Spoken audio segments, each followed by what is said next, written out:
Thank you guys so much for coming out today. Today we're going to release the body-worn camera footage of the attempted murder of our officers on April 23rd in our Fair Oaks district.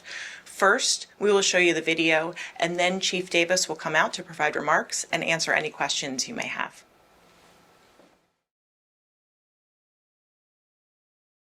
At approximately 2:35 p.m. on April 23rd, an officer from the Fair Oaks District Station was conducting traffic enforcement in the 4000 block of Majestic Lane near the Greenbrier neighborhood when he stopped the driver of a 1999 Toyota Corolla, 36-year-old Jamal Wally of Fairfax, for an expired safety inspection.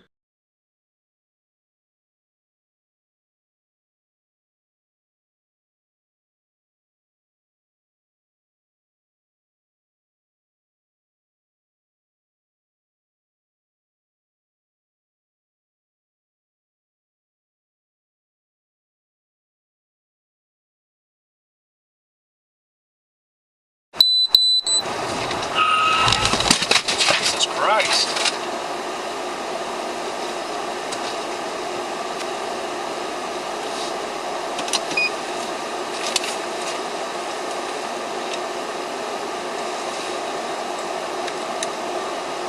X-ray 800 on a traffic stop area 810 12914 Fairfax Parkway 1436.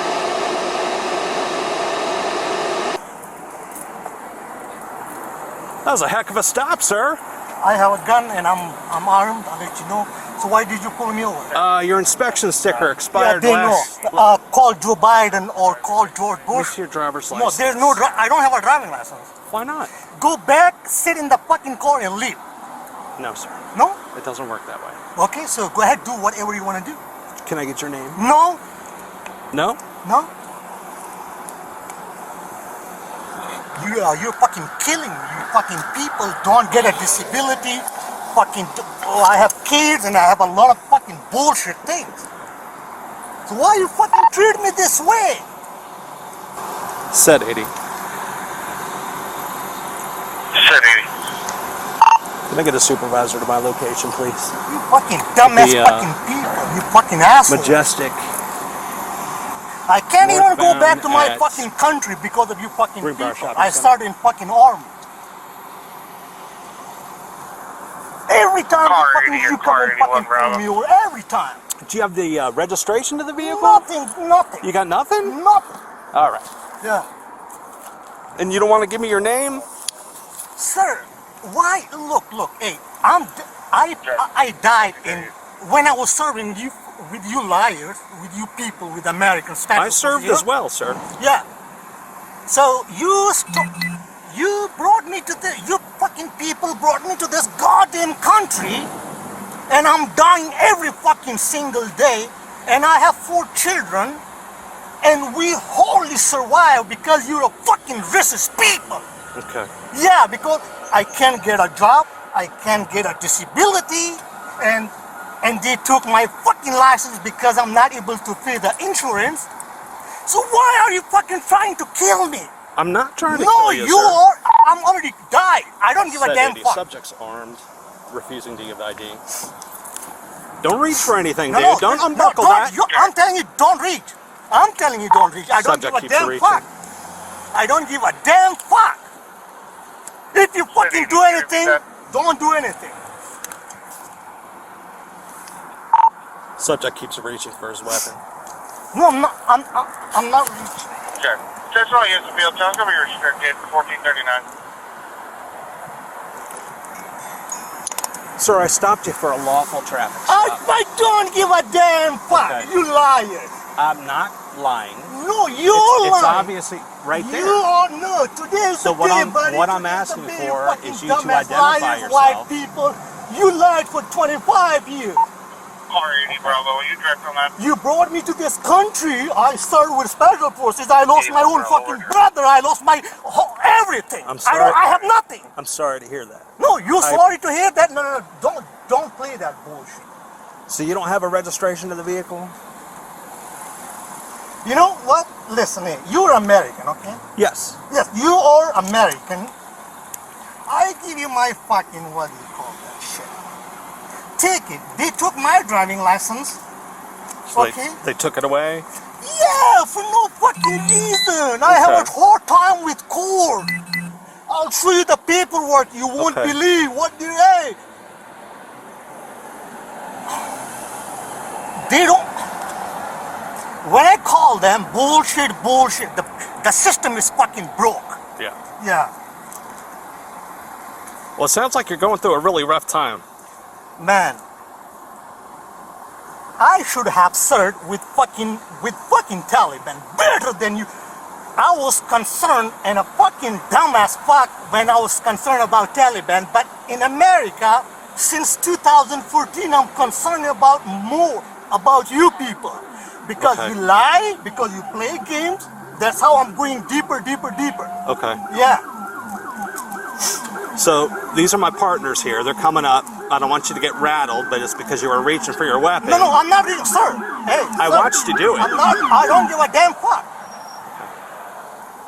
It brings as many people as you can. Okay. Go ahead. You're not listening. What I'm telling you. I am listening to you. I have 4 children. Do not reach your gun.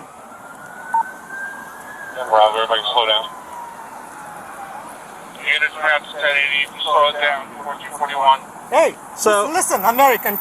This is take it. I take this with you, okay? So now you want to No, give no, me no. that? Hey, don't you reach it? No. Fuck!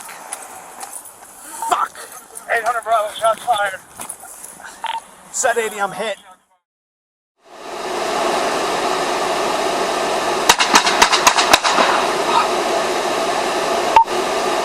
Bravo, shots fired. 800 Bravo, shots fired. Listen, American. This is take it. I take this with you, okay? No. Hey, don't you reach it? No. 41. Hey, So- listen, American. This is take it. I take this with you, okay? So now you want to give me that? Hey, don't you reach it? No. I take this with you, okay? So now you want to No. give me that? Hey, don't you reach it? No.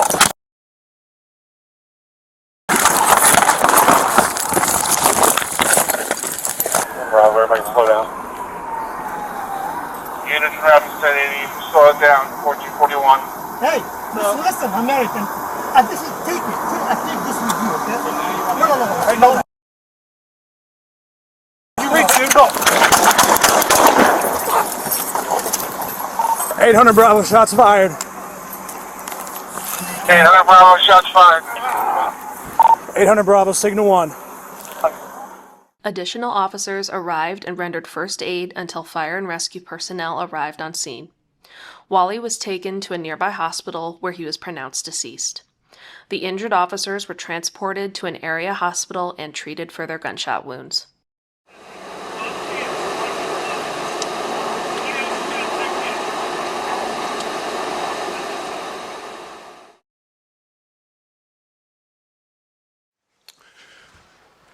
Good morning, everyone. You know, when you think about all the agencies that fall under the various umbrellas of federal, state, and local governments, no agency at any of those levels, federal, state, and local, gets the attention and the scrutiny that law enforcement gets. And that's understandably so. You know, we remain the profession that can take someone's freedom away by charging a person with a crime, and we remain the profession that can use deadly force when justified. So when we self-imposed this body camera release policy about 4 years ago, we did it because we know our community demands transparency from their local police department. So we're here we are today within the 30-day time frame. A lot of work goes into not only preparing this body-worn camera package. You also see from the video that there is what's equivalent to a GoPro that belonged to Mr. Wally in the car, that belonged to him, so we retrieved that footage as well. And then the coordination that we have to do in the meantime with the involved police officers and their families, and the coordination we have to do with Mr. Wally and his family. So a word on the loss of life. It's always regrettable when a life is lost. It is regrettable that Mr. Wally is no longer with us. You heard him articulate during the traffic stop that he has 4 kids. He, in fact, does have 4 children, and he lived nearby. He's married with 4 children, and the impact on those children is unimaginable, and they'll carry that with them the rest of their lives. So we take that very seriously. We also realize in this particular scenario that we're very fortunate that we didn't have 2 police funerals, because it was just by, or thanks to rather, some strategic thinking, actions by our police officer who you see on the passenger side of the car. His actions, his deployment of that deadly force saved the lives of the 2 officers who were on the driver's side of the car. There's no doubt about that. Both the officers sustained gunshot wounds. I think we've described this since this occurred on April 23rd, but if we haven't, a singular bullet traveled through both extremities, both arms of both those officers. The first officer, the bullet traveled through his bicep, out the other side, and then traveled in and out of the forearm of the second officer to his immediate right. And that same bullet traveled across the street and shattered the rear window of a parked car in the Briarwood shopping center. The footage is certainly compelling, and thankfully, the existence of body camera footage now puts police leadership, myself included, in a position to review it in real time and to comment on it in a way that our community now expects police departments and police leadership to comment following a critical incident. What happened? What's your assessment? They know it's preliminary. They know that the facts and circumstances can change. But what we describe at the scenes of these incidents, we'll only say things that we know are true and not subject to be changed pursuant to further investigation and information. So well, I stand ready to take any questions, comments. I can imagine what some of them are. So maybe Julie Carey, I'll go to you first. Yeah, I have a few. So how do you characterize, the first officer arrived, how do you characterize how he handled the situation? I mean, clearly he was trying to calm this guy, to de-escalate, but is there anything you would have felt he should do differently in that situation, given the fact that there was a gun there, given how aggravated Wally was? Well, Julie, I think the first officer did a really good job trying to talk him down. Mr. Wally was agitated, he was toxic, he was irate, he was upset, and you just, before you hear the words, you hear the first officer's tone, and his tone was de-escalating in nature. He told Mr. Wally that you must be having a hard day. He even told Mr. Wally when the sirens for the backup officers were coming down the street that his partners were coming and not to be alarmed by it. So I think he did the best under a very difficult set of circumstances. In that scenario, it would be malfeasance for a police officer to walk away from that traffic stop. We certainly can't do that. We know he was armed. We saw how agitated he was. He was hostile. And to simply allow that motorist, just because it was a tough set of circumstances and you're being screamed at and cursed at and yelled at, that's what we're paid to do. To allow that motorist to go on his way would be malfeasance on the part of a police officer here or anywhere else. If he would have turned inside the Briarwood Shopping Center in the middle of the day with a crowded shopping center with residents all over the place, he could have brought harm. So we couldn't walk away. So, what does he do? He requests a supervisor to respond to the scene. He requests backup officers, but he's certainly engaging in the meantime in what we think are de-escalating verbal behaviors to try to get Mr. Wally to a better place. We have another piece of that I think addresses your question too. In addition to the criminal and administrative investigations that occur simultaneously following an incident like this, we also have, and we stood this up a few years ago, a performance review board. A performance review board is an internal group that looks at any tactical or training or equipment improvements that may or may not have occurred or are subject to be noticeable during an incident like this, so we can get better with training, with equipment, with policy. So all those things are occurring at the same time. And assuming that's still underway. The Performance Review Board, yes, they've already met. They'll probably meet again. But the criminal investigation regarding the lawfulness of the deployment of deadly force is underway. That will eventually go to the Commonwealth's attorney, and they'll ultimately make a decision to decline to prosecute or not. And the administrative investigation is underway as well. I couldn't see clearly in that video where the gun was originally, until the moment he picked it up. Where was it when he declared he had it? Where was it? That's a good question, and I think you'll see in the larger packages that you were sent it more clearly when you look at it again. I know it's probably the first time you all have seen it. So he's wearing a gun belt, not unlike the gun belt that I'm wearing. His holster, and it's outside of his clothing, it's a gun belt, and his holster is on the right side. His magazine pouch that was carrying 2 magazines was exactly where mine is on the left side, and it was visible. He was lawfully carrying a firearm. So some of the questions that we've received in the meantime was, how can he lawfully carry a firearm in Virginia if in fact he's been charged with crimes in the past? How in fact can he carry lawfully a firearm openly, open carry, if he's had some of his criminal cases diverted to the mental health docket? How can he continue to do that? And the answer is lawfully he can. So Mr. Wiley was lawfully, openly carrying a firearm. He was not a convicted felon. He was not. Mike? I know in the packet it says here, like it's on April 24th, that that the 2 officers were shot by a round from Mr. Wiley. Suspect. Yeah.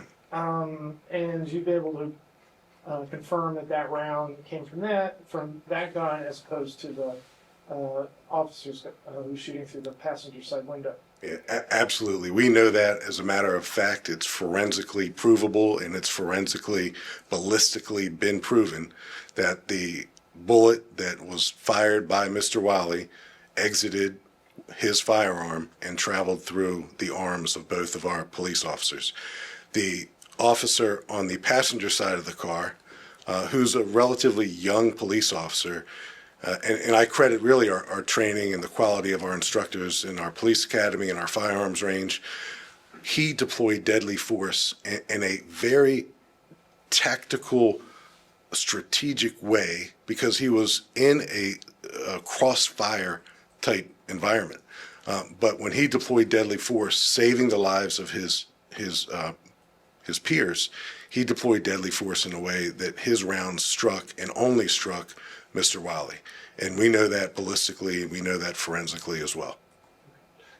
Assuming that some of the things that Mr. Wiley was saying at the beginning are true, was he in the country as a refugee, as part of, withdrawal maybe of a government organization or the army, et cetera, that he may have been assisting them in another country? So we've been in contact with not just the U.S. Attorney for the Eastern District of Virginia, but we've been in constant contact since the day of this incident with the FBI Washington field office. So here's what we know about Mr. Wiley. He's been in our country lawfully since 2014. In fact, he did work with American military forces overseas prior to 2014, and I believe that's what gave him the pathway to be lawfully present in the United States. So he's been here lawfully since 2014. He's with his family now, his 4 children and his wife. The references that you'll hear him make to the Taliban are historical references. So the FBI has shared with us that there are no open, ongoing, current investigations or any insight that they have into Mr. Wiley whatsoever. But that's important to know. But his immigration status was, one of the first questions that was brought up on the day of this event, and I can say that he's lawfully present in the United States. Okay, so was he in here on a visa? Was he a citizen? I mean, had he been? Yeah, so the exact particulars of what type of documents allow him to be present lawfully in the United States, I don't have immediately available to me, but it's been shared with us by federal law enforcement that he is lawfully in the United States. And just one other thing along this line of talking, I understand there were FBI and maybe ICE people who were at the scene? Can you confirm that? At the scene of this incident? Yeah. No, they were. I don't know where you got that, Mike. Okay. No, that's bad Must have information. made it up. Yeah, I hope he didn't make it I up. hope I did. Yeah, Okay. bad. Yeah, Must be something else. Julie. Just a finer point on him. Was he a translator for U.S. forces in Afghanistan, or what do you know specifically? I know he provided translation services. I know that because that's what our federal partners have shared with us. They've been very open about this. In 'Cause, Afghanistan, or do you? yes, Yeah. Okay. yes, ma'am. One of the bullets, a bullet wound up in a car over at Greenbrier. Do you know which bullet that was? That was Mr. Wally's. So if you can imagine, he's able to discharge his firearm one time and one time only. And when you watch the body camera footage again, and when you watch Mr. Wally's own camera again, you will see that when he takes his firearm out of his holster, there is not a bullet already in the chamber. So Mr. Wally takes the slide of that firearm and pulls it all the way back, which chambers around from the magazine into the chamber. He does that very, very quickly. There's no doubt in our minds that Mr. Wally has been trained in the manipulation and the use of firearms at a high level. So when he takes his firearm out of his holster, he racks around, puts around from the magazine in the chamber, and he fires it. We know that he attempted to fire additional rounds, but the second round he attempted to fire, there was a malfunction in that effort. And he still, in spite of that malfunction, conducted a malfunction drill, for lack of a better description, to try to rechamber another round. And that was unsuccessful. And I believe that he would have discharged several rounds, possibly killing our police officers, if in fact the younger officer on the passenger side wasn't there to deploy deadly force. And he did that under a great amount of grace under pressure, because he could only discharge his firearm in a particular manner, or else he risks firing shots that may have injured his partners. That singular round that traveled through both the police officer's arms is the same round, the same bullet, that then traveled across the street and shattered the back windshield of a parked car. And going back to the beginning of this stop, pulling over for a safety inspection, I mean, was that because he saw one of the failure notices on the car, or what was the? He saw that the he saw that the registration sticker in the front windshield was expired. Okay. So Safety expired. Okay. yes, it was Okay. expired. So as you see that our officer, kind of make a U-turn and conduct a traffic stop, the first thing that was unusual to our officer, and you'll see this again on the body camera footage when you look at it again, is the abrupt way that Mr. Wiley pulled to the side of the road and slammed his brakes on. And from that moment on, it was clear to the officer, certainly clear to us as we reviewed the body camera footage, that Mr. Wiley was hostile, was angry, was upset. And I think you can argue that some of the steps that Mr. Wiley took and some of the things that Mr. Wiley said, he says on more than one occasion that this is the day. He tells our police officer not to put his hand on his firearm. These are all signs that there's something going on here that sends up red flag after red flag after red flag. And again, we're responsible for handling what's in front of us. And some of the anticipated questions that maybe someone will pose or not is, what about Fairfax County's world-class co-responder program? And we do have a world-class co-responder program. That scenario would not be conducive to introducing a mental health clinician. That would have been possibly another potentially deadly scenario. Julie, going back to your very first question, our officer did in fact engage in de-escalating behaviors to try to get Mr. Wiley to a better place. But I think Mr. Wiley's actions, setting up the camera and powering it on, telling the police officer not to touch his gun, telling the police officer on more than one occasion that this is the day or this is your day. Those are all indicative that he perhaps anticipated trying to kill a cop. And in fact, he did try to kill 2 uniformed Fairfax County police officers. Thankfully, that didn't happen. And a lot of credit goes to the heroic actions of the youngest cop on the scene of that traffic stop, who saved 2 lives. What's the current status of the officers involved? The typical Yeah. status, typical investigation. They're not on the street. They still have their full police powers, but they're not policing. What do we call it? Two are on injury leave, and one is on a reassignment at the academy. Yeah, Still on. injury leave. Okay. Yeah, they were both treated for their gunshot wounds, and they both went home that night. And the officer who discharged is temporarily assigned to the police academy, and we're working with the Commonwealth Attorney's Office to get to a point where I anticipate we're absolutely going to have a letter declining to prosecute. Mike. I see one officer's name. So is it policy that the two other officers who were injured, as you wouldn't necessarily identify a victim in another? Yeah, they're victims, and you know, I think we blurred their faces. They're victims. They have families. You know, we've identified the officer who discharged the fatal rounds pursuant to our policy, but I want to protect these police officers who are still literally recovering from being shot.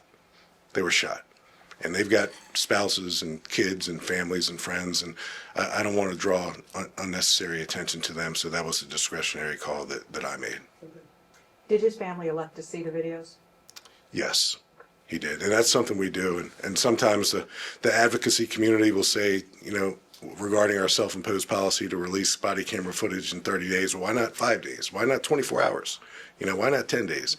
And, you know, you have 3 police officers involved, their families, you have a squad involved, and Mr. Wiley, his family, his children, his wife. So there's a lot of work that needs to be done. And then in this case, just because of some of the statements made by Mr. Wiley, we had to work with our federal partners to ensure that we weren't going to say anything at this moment today that would jeopardize anything that could be ongoing, particularly with Mr. Wiley.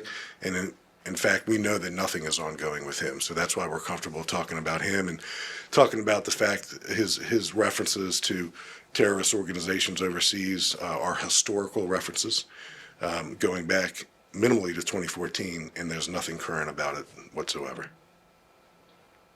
And last question maybe, as far as pulling over somebody, because I think viewers will wonder about pulling somebody over for an expired safety sticker. Is that an everyday occurrence across the county? Is that pretty common? Just as common as pulling somebody over for speeding? Absolutely. You know, our state legislators passed traffic laws in Virginia just like they do in every other Commonwealth or state in the country, and our police officers enforce the traffic code, the traffic laws in Virginia. And in this particular case, Mr. Wiley, and we didn't know it when we initiated the traffic stop, did not have a valid driver's license. His car was unregistered.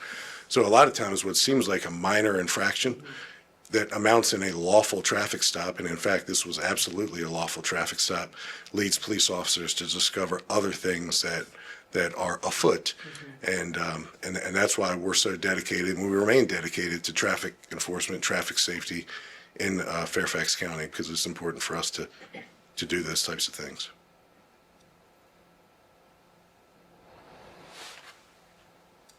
Okay, thank you all.